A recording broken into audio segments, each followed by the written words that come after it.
स्वागत है आपका आपके अपने YouTube चैनल एजुकेशन जगत पे। दोस्तों, अभी अभी एक खबर वायरल हो रही है कि स्टेट मेरिट वाले अभ्यर्थियों को शिक्षा विभाग ने वेटेज देने का ऑफर किया और स्टेट मेरिट वालों ने उसको कबूल कर लिया।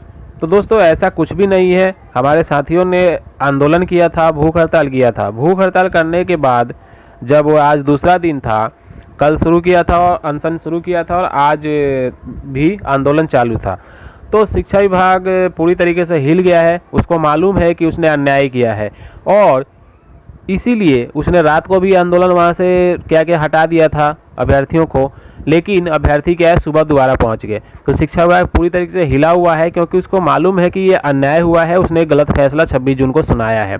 अगर ये मामला पूरा उठता है तो पूरे भारत में फैलेगा, पूरे भारत से इंडिया, पूरे विदेश, पूरी दुनिया में फैलेगा। तो उसकी थू होएगी और हो सकता है इनको शिक्षा मंत्री को त्यागपत्र देना ही पड़ेगा। हो सकता है इसकी भी नौकरी जा सकती है, संजय सर की।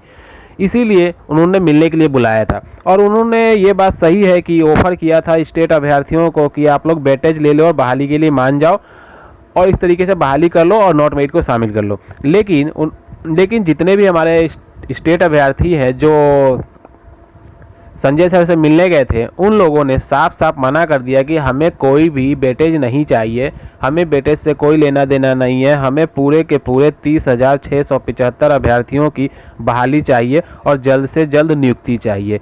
इसलिए दोस्तों, ये अफवाह पे बिलीव ना करें कि वेटेज लेगा मान गया। ऐसा बिल्कुल कुछ भी नहीं है, ये सिर्फ अफवाह है। ये एक नॉट मेरिट द्वारा अफवाह फैलाया जा रहा है कि मेरिट वाले वेटेज लेकर बहाली के लिए मान गए और नॉट मेरिट में शामिल हो गए। ऐसा कुछ भी नहीं है। वेटेज लेकर मेरिट वाले बहाली कर लेंगे, ऐसा कुछ भी नहीं है। ये सिर्फ एक अफवाह है। मेरिट वालों को वेटेज नहीं चाहिए, मेरिट वाले को सिर्फ और सिर्फ मेरिट वालों की बहाली चाहिए, बाकी किसी से कोई लेना देना नहीं है। दोस्तों, इसके अलावा ये खबर और वायरल हो रही है, ये देख सकते हैं आप, ग्राउंड रिपोर्टिंग बिहार। ये मैंने सुबह ही देखा था फेसबुक पे। सुबह मैंने फेसबुक पे देखा था इसको, लेकिन मुझे लगा कोई खास खबर नहीं है, ऐसे ही है छोटा मोटा।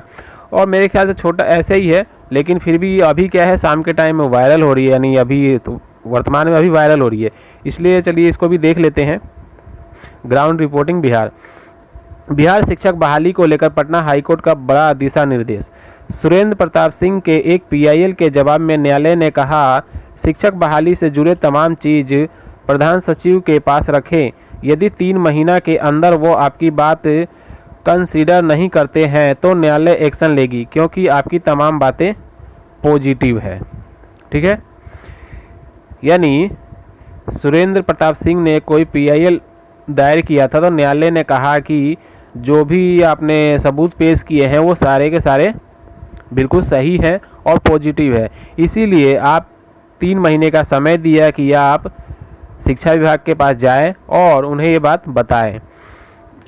अगर वो आपकी बात को मान लेते हैं और बहाली चालू कर देते हैं तो ठीक है, अगर नहीं करते हैं तो न्यायालय जो है वो एक्शन लेगा और इसके विषय में अपना फैसला सुनाएगा। आगे देखिए, वहीं स्टेट मुद्दे पर पटना हाईकोर्ट के वरिष्ठ वकील सुरेंद्र प्रताप सिंह का कहना है कि नोटिफिकेशन में नॉट मेरिट शब्द का प्रयोग है ही नहीं, तो नियोजन सिर्फ मेरिट अभ्यर्थियों को मिलना चाहिए। उन्होंने कहा कि सरकार ने मेरिट और नॉट मेरिट में अभ्यर्थियों को बांटकर आर्टिकल नंबर 309 का उल्लंघन किया है। साथ ही उन्होंने कहा कि नियोजन इकाई में ज़बरदस्त भ्रष्टाचार है, इसीलिए नियोजन इकाई भंग होना चाहिए।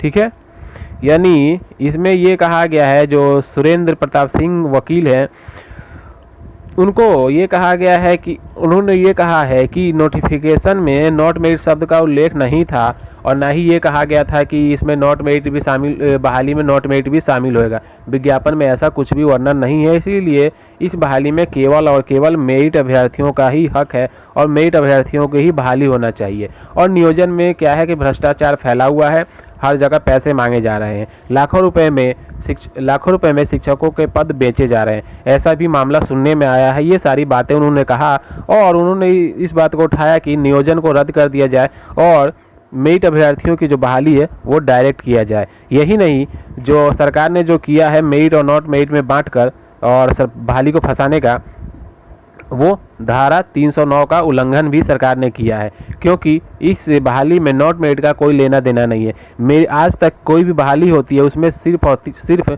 मेरिट वालों की बहाली होती है। इसीलिए ये सरकार ने इसमें 26 जून का लेटर निकालकर और इस बहाली में नॉट मेरिट को भी शामिल करने का जो काम किया है, गलत निर्णय लिया है, वो धारा 309 का उल्लंघन करता है। इससे ये स्पष्ट होता है कि इस बहाली में केवल और केवल मेरिटधारी अभ्यर्थियों का ही अधिकार है, यानी केवल 30,675 अभ्यर्थियों का ही इस बहाली में यानी स्टेट 2019 में अधिकार है। इसके अलावा इस बहाली में किसी का कोई लेना देना नहीं है। तो दोस्तों आज के लिए इतना ही। अगर वीडियो अच्छी हो तो ज़्यादा शेयर करें। थैंक यू, धन्यवाद।